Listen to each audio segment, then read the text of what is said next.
Objektiv máme kolmo ke stolu. To nastavíme pomocí úhelníčku. Je to na foce.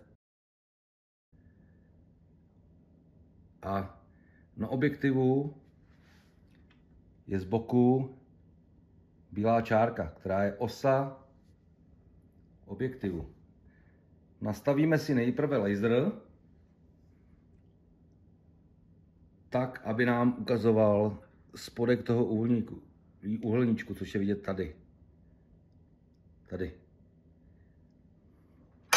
Teď ho dáme na stranu. A teď v tuhletu chvíli můžeme nastavit výšku fotoaparátu do osy čočky.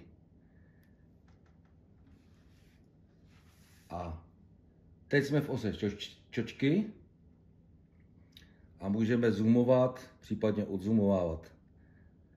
Je jasně vidět, že žádná z mincí se nestrácí.